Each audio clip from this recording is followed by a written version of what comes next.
Viewers, এখন Parvez Ahmed lucky stock market চ্যানেলে স্বাগতম। আশা করি আল্লাহর রহমতে সকলে ভালো আছেন, সুস্থ আছেন। তো আজকে যে জিনিসটা দেখাবো সেটা হচ্ছে বেটবিসি। বেটবিসি সম্পর্কে আপনাদেরকে আমি একটা ধারণা দেওয়ার চেষ্টা করবো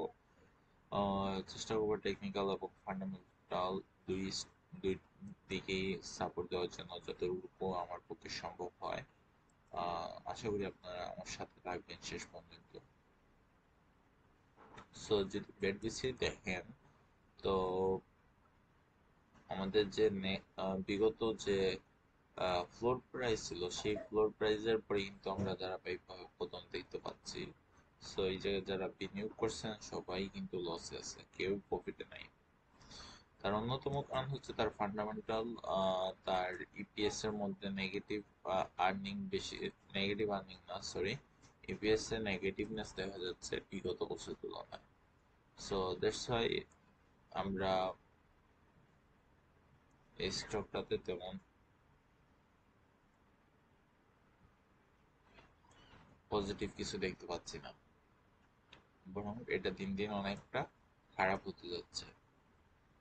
সো এই জায়গা থেকে মার্কেট নিচের দিকে আসে, দেখেন এই জায়গায় কিন্তু অনেকটা সময় সাপোর্ট নিচে নেওয়ার পরে আমি যে বলছিলাম যে মার্কেট হয়তো বা কিছুটা এখন একটু উপরের দিকে উঠতে পারে, বিকজ দীর্ঘদিনের একটা পতনের পরে যখন মার্কেট এক জায়গায় একটু থামে, তখন স্বাভাবিকভাবে এই জায়গায় একটা বায়ারদের সেন্টিমেন্ট কাজ করে যে স্টকটা অনেক পড়ে গেছে, আমার তো কিনা 518 টাকা বা 550 টাকা, এখন আমি পাচ্ছি কত, 310 টাকা বা 20 টাকায়।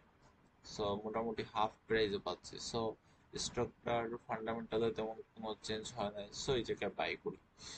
এই জায়গায় বাই করা হয়েছে, বাই করার পরে একটা ভালো একটা মুভমেন্ট আসছে, আশা করি এই জায়গায় এসে পরে এক পার্টি সেল দেওয়া শুরু করছে। যারা এই জায়গায় বাই করছিল তারা এই জায়গায় এসে সেল করা শুরু করেছে।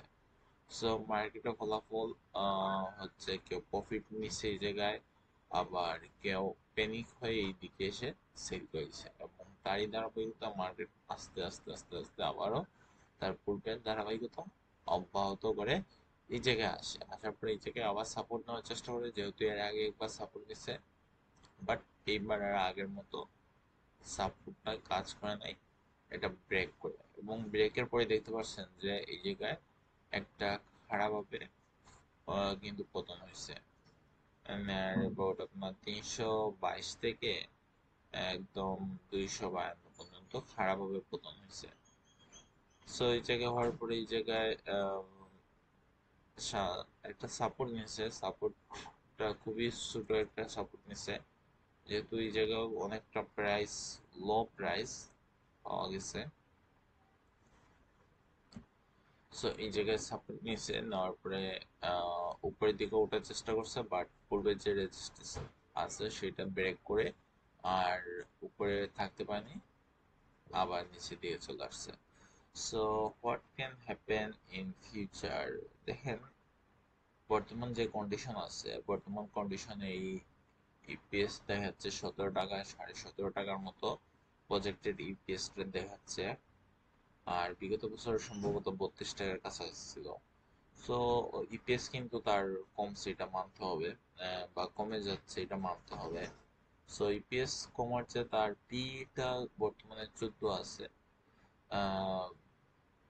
পি বিবেচনা করলে প্রাইস বর্তমানে ঠিকঠাক অবস্থানে আছে, এবং অনেকটা ফ্লোরেই আছে, অনেকটা নিচেই আছে বলা যায়।